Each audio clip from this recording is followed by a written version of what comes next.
Baik pemirsa Gamal TV, kembali lagi di Dialog Spesial, masih bertemakan mewujudkan mimpi kotaku, kota tanpa kumuh ya.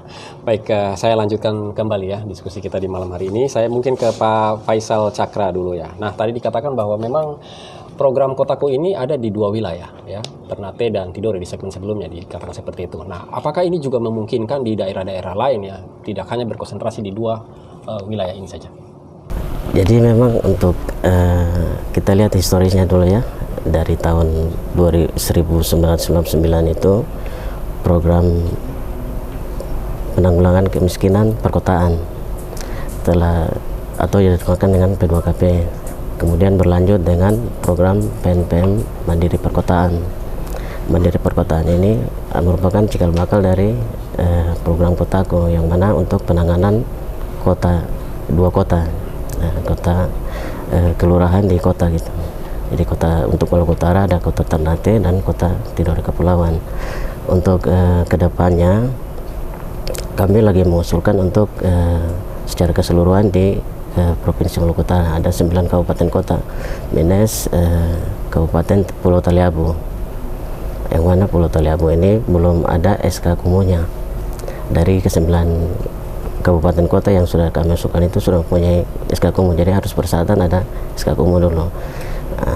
Ini tergantung nanti dari pusat kebijakannya seperti apa, menyetujui terkait dengan usulan yang kami sampaikan untuk penanganan di kabupaten kota lain selain yang sudah berjalan kota Ternate dan kota Tidore Kepulauan. SK itu diusulkan oleh pemerintah daerah setempat ya? Dari pemerintah setempat. Dan ini sudah diusulkan berapa kabupaten tadi Pak? Sudah 9 kabupaten. 9 ya? Selain Ternate dan Tidore, atau sudah termasuk Ternate Tidore? Sudah termasuk Ternate Tidore. Jadi minus Taliabu. Minus Taliabu ya. Oh, ya. Mudah enggak untuk mengikuti program ini sebenarnya? Sebenarnya mudah sih, karena harus dari pemerintah daerah menyiapkan readiness kriteria atau data dukungnya. Jadi berupa selain kawasan kumuh, itu nanti di SK-kan oleh kabupaten kota. Jadi misalnya di Kabupaten Sula misalnya, di Kabupaten Sula itu terdapat kantong-kantong kumuh yang dihitung secara numerik sehingga menghasilkan berapa luasan kawasan kumuh. Nah, itu yang diusulkan ke pemerintah pusat melalui balai.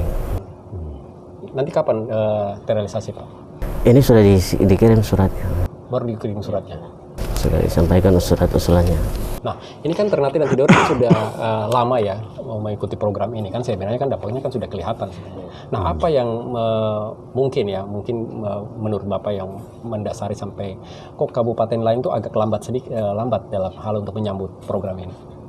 Ya, karena untuk sementara kan program Kotaku ini mulai dari 2017 kalau tidak salah.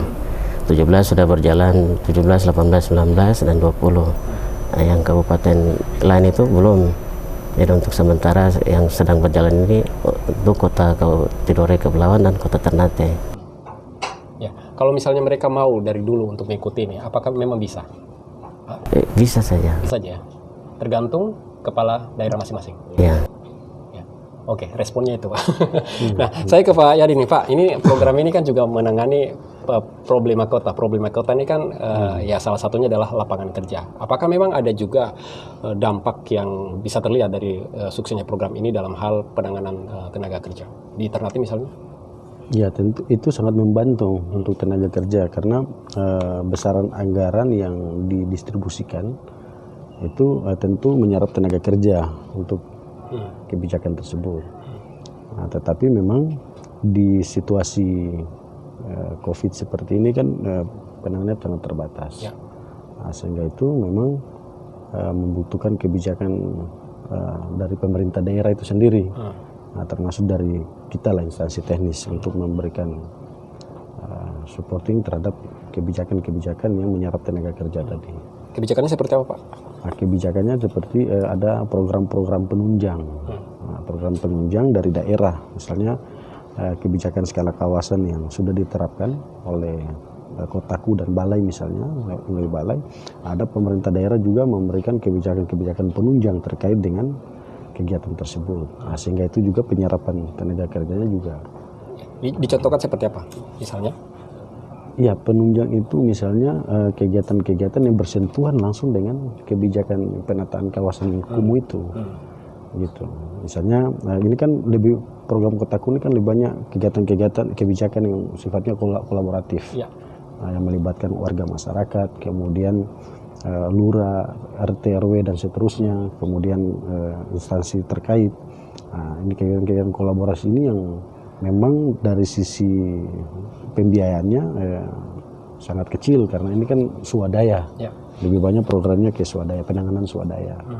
Sehingga membutuhkan partisipasi dari warga masyarakat itu sendiri. Dan alhamdulillah sampai hari tadi memang program Kotaku sangat baik. Artinya berjalan sangat baik, menunjang untuk kebijakan di lingkungan-lingkungan di mana penanganan skala kawasan itu bisa berjalan. Ya. Nah, kalau misalnya itu dirasakan cukup baik, apakah memungkinkan ya nantinya ke depan program-program ini juga bisa diduplikasi menjadi sebuah program-program lokal, bukan skala nasional, tapi dengan konteks-konteks lokal? Iya, mestinya ini harus terkoneksi, artinya terintegrasi dengan program-program yang ada di tingkat kelurahan melalui dana DPDK sebenarnya. Nah, karena dana DPDK itu, dana pembangunan kelurahan itu, nah ini sebenarnya yang kita butuhkan ke depan ada kolaborasi. Jadi kolaborasi melalui kebijakan kelurahan, melalui dana DPDK, kemudian instansi terkait yang berkaitan dengan masalah penanganan kawasan kumuh itu. Misalnya BELHA misalnya. Jadi BELHA dengan program-program penanganan masalah lingkungan itu juga masuk di penanganan skala kumuh. Kemudian Dinas Kesehatan misalnya. Kemudian pemadam kebakaran, nah, itu semua harus terintegrasi dalam satu program, kebijakan yang terukur sehingga penanganan semua kebijakan lapangan itu bisa terlihat gitu. Kalau hanya kolaborasi yang dilakukan yang saat ini kan masih bersifat partisipatif antara teman-teman Kotaku, warga masyarakat dan instansi terkait, instansi teknis sendiri. Tapi belum melibatkan instansi terkait lainnya seperti yang tadi saya sebutkan. Lingkungan hidup, kemudian pemadam kebakaran, dinas kesehatan. Ini yang nantinya ke depan akan kita lakukan seperti itu. Beberapa kali saya juga kebetulan karena ketua Pokja yang juga membawahi beberapa SKPD terkait, dan itu sudah kita bicarakan di tahun 2020 untuk di tahun 2021 itu harus ada sinergitas program terkait dengan penanganan skala lingkungan maupun skala kawasan dan sekaligus penanganan BSPS itu, bantuan swadaya perumahan itu. Jadi ada kolaborasi program dari kementerian, program daerah dan program Kotaku itu. Sehingga ke depan semua berjalan tadi seperti Pak Kadis Kesehatan katakan bahwa adanya kolaborasi ini sehingga penanganannya itu sungguh-sungguh mulai dari perencanaannya kemudian master plan-nya.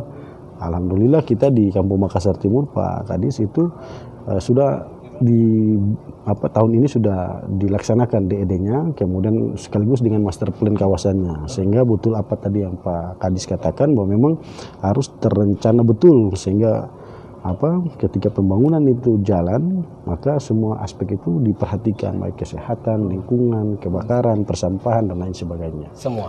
Ya, karena di Kampung Makassar itu kalau orang sakit misalnya di bagian tengah itu agak sulit, dia baru keluar dari lorong pertama ke depan jalan umum saja itu bisa mati di jalan.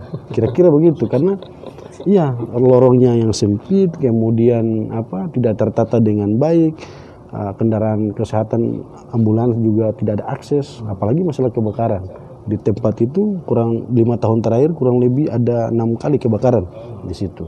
Karena tadi penataan kumuh yang rumah yang sempit, semeraut, tidak tertata, akhirnya selain penyakit juga membahayakan dari sisi kebakaran. Dan itu 7 kali di situ kurang lebih. Ancaman bencana lebih besar di kawasan lebih besar, mudaratnya lebih besar daripada.